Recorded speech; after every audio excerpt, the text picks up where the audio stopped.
A gente tinha algumas canções anteriores, assim, que não estavam produzidas, eram canções brutas, elas só tinham forma com voz e violão, mas eram muito poucas também.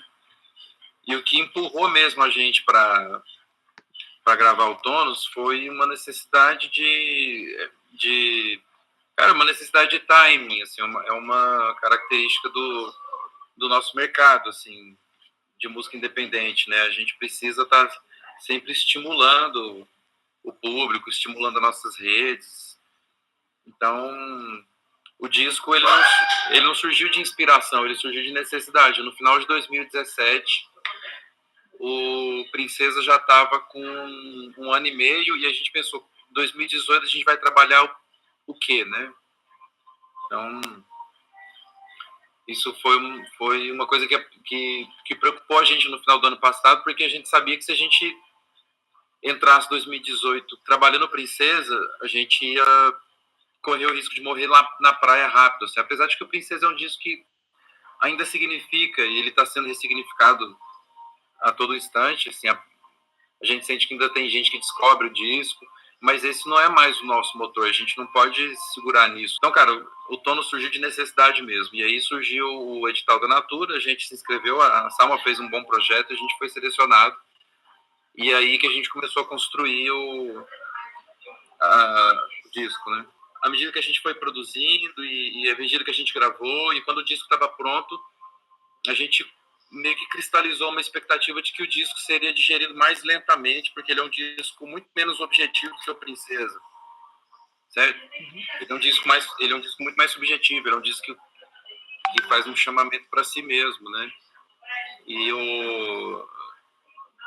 até então a nossa referência, o nosso parâmetro de diálogo com o público era o Princesa, que é um disco com muito mais possibilidades de ser objetivado, né? Um disco que teve leitura política, um disco que teve um entendimento, foi entendido como um disco militante, assim. Essas ressignificações todas do Princesa são todas muito objetivas, né? E o Tônus é muito mais subjetivo, é um olhar para si mesmo. Então a gente tinha essa ideia de que o disco seria mais lento do que o Princesa, mas foi o contrário. Assim. O primeiro show do Tônus foi 3 dias depois do lançamento no Sesc Santos e as pessoas já estavam cantando as novas. E isso foi muito, muito bom pra gente, assim. E aí em Curitiba a gente fez 2 sessões que, pô, a gente teve que repetir refrão de música nova porque a galera cantava em coro, assim. E aí a gente começou a perceber que esse disco ele chegou tão ou mais rápido que o Princesa e contradisse aquela nossa expectativa de antes, de que o disco demoraria para ser digerido. Na verdade, não, ele está sendo digerido muito rápido, o que é muito bom para a gente. Foi uma expectativa gerada por aquele sentimento que eu te falei do final de 2017. A gente precisava lançar um disco e quando a gente estava com a obra na mão, a gente pensou, nossa, esse disco vai ser um disco lento. Então a resposta e o resultado para a gente vai ser mais lento. Então, galera, se prepara porque a gente não sabe o que vai acontecer. Provavelmente a gente vai ter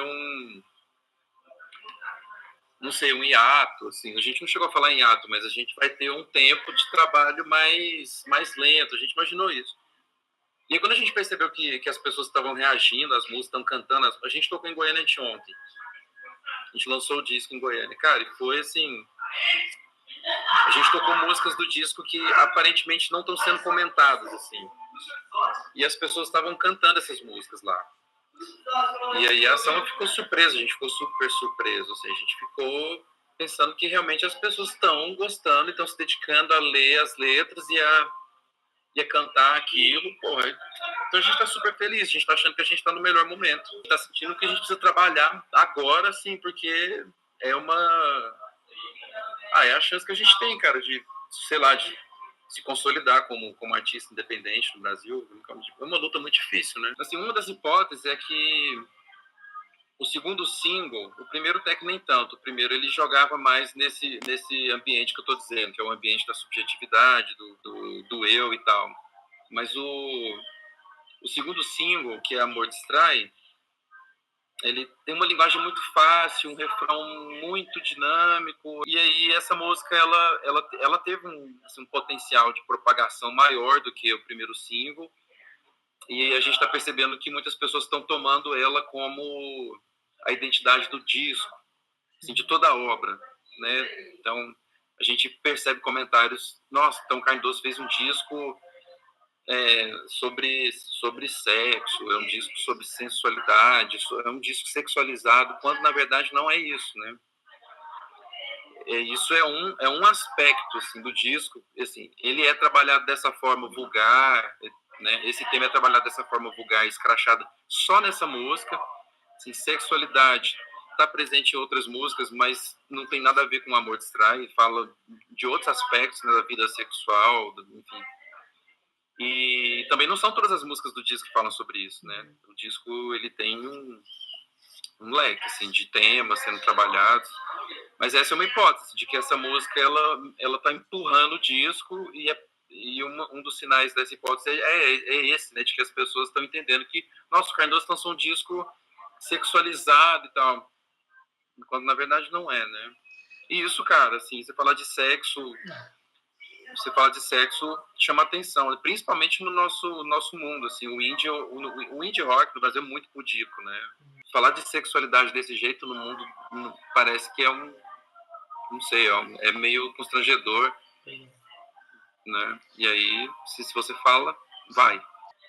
O objetivo é trabalhar para a gente se manter e realizar um trabalho cada vez mais relevante. A gente quer ser relevante, a gente quer ser emocionante, a gente quer ser bonito, a gente quer ser bom.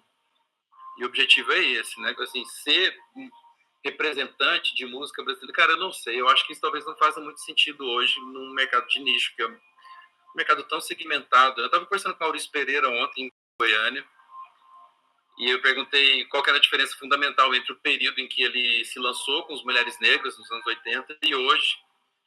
E ele falou que naquela época a gente trabalhava tanto quanto hoje, talvez mais.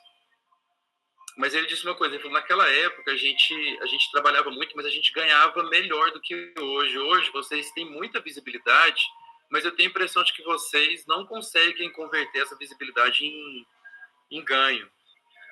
Na minha época, os Mulheres Negras não era uma banda mainstream, mas a gente meio que estava no topo, né? Os Mulheres Negras estavam no topo do assim. E ele falou que na época dele, ele contava, assim, sei lá, 30 bandas no Brasil. E hoje, ele falou, você está disputando com 20 mil na internet, são muitos artistas. E esse é realmente um dado, né, cara? Então, ele falou o seguinte, resumindo tudo isso. Vocês estão aparecendo muito, mas tocando para cada vez menos pessoas. São muitos artistas muito bons, tocando para cada vez menos pessoas. Assim, eu não sei se ele está sendo pessimista nisso. A gente dentro do Carne Doce, a gente percebe que o nosso público tem se mantido mais ou menos do mesmo tamanho, com um crescimento positivo, pequeno, mas está crescendo, sabe? Mas tem um pouco de verdade nisso que ele falou, assim, é pequeno, cara, sabe? É uma coisa de nicho, assim, não dá pra...